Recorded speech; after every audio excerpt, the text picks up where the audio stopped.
L'appartement est modulaire, on y entre par le plafond, un escalier permet de monter jusqu'au plancher en passant par la cuisine du mur droit et d'accéder au salon vertical. Depuis la baie vitrée, on a vue sur la mer. La bouilloire siffle dans la cuisine.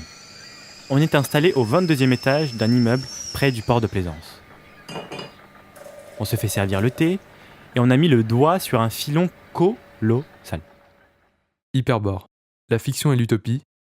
Jour 5. On n'a pas très bien dormi cette nuit. Je crois que la journée à l'hôpital nous a pas fait que du bien. Entre les courbatures et les images rémanentes d'une foule de malades heureux, notre sommeil a pas trop su où se mettre. Et ce matin, on est claqué. Mais heureusement, on a une invitation pour un petit thé des familles chez une mamie du coin. Teresa, c'est son nom. On l'a rencontrée hier dans la section cancer du sanatorium. C'est la vieille qui a exigé qu'on lui tonde ses cheveux et les sourcils à cause de sa chimio, pour que ça fasse plus vrai. Ça pose de personnage. Alors quand elle m'a vu avec la caméra, ça l'a tout de suite intriguée. C'est elle qui m'a demandé de la filmer et qui s'est mise en scène pour que l'effet soit plus saisissant. Dans la discussion, elle m'a dit qu'elle avait été comédienne dans sa jeunesse. Elle a fini par bien nous apprécier. Et quand on lui a parlé du reportage, elle a tout de suite proposé de venir prendre un thé chez elle pour nous montrer de vieilles VHS d'il y a 20-25 ans qu'elle a enregistrées à la télé. Plein de cassettes, une montagne de cassettes. Alors que depuis 4 jours, on passe nos journées à chercher des images des textes d'archives et nos soirées à éplucher tout ça en vain.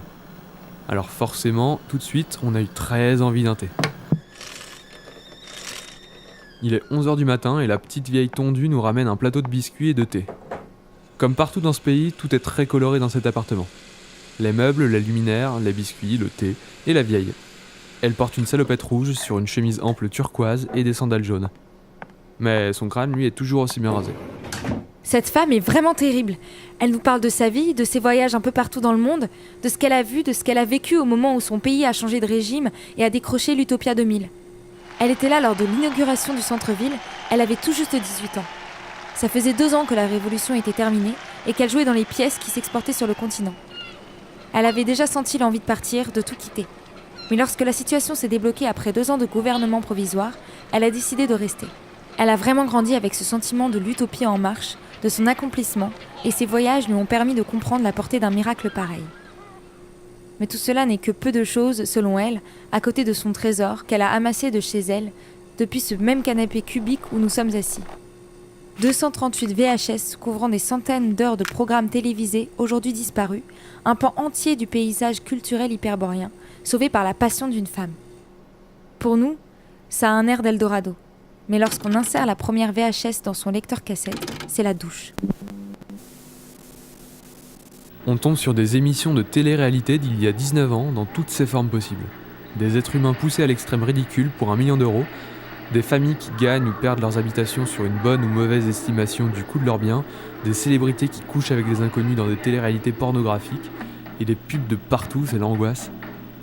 Et il y a ce morceau de journal télévisé coupé trop tôt à propos d'un criminel hyperborien. Pourtant, ça ne semble pas choquer Teresa, au contraire, elle en frissonne encore. Rien ne semble là-dedans troubler un esprit utopiste. Tout ça, c'était juste avant la fin simultanée de la télévision, du cinéma, du théâtre et de la littérature, il y a 18 ans. À ce moment-là, ça faisait déjà 12 ans que la production de fiction avait cessé, avec le film à moitié vide, mais on continue encore à en diffuser. Et toutes ces VHS dataient de cette période, juste avant la fin des téléfilms et des séances cinéma du soir, d'une diffusion continue de films en tout genre, là, sur ce petit écran. On croyait poser la main sur le plus gros gisement d'infos que le pays aurait pu porter, et bah non, que dalle. On est coincé ici à devoir regarder des émissions infâmes avec une petite grand-mère trop heureuse pour qu'on la laisse en paix. Mais au bout d'un moment, on est forcé d'admettre que ça nous intrigue. Cette télévision est assez similaire à la nôtre, et pourtant, on y décèle une note très différente, peut-être un esprit hyperborien franchement décelable. Il se peut qu'on ne reparte pas les mains vides aujourd'hui. Ouais, on va récupérer quelques fragments de pub et d'autres programmes. Ce sera au moins ça de prix. Pas question de revenir bredouille à l'hôtel.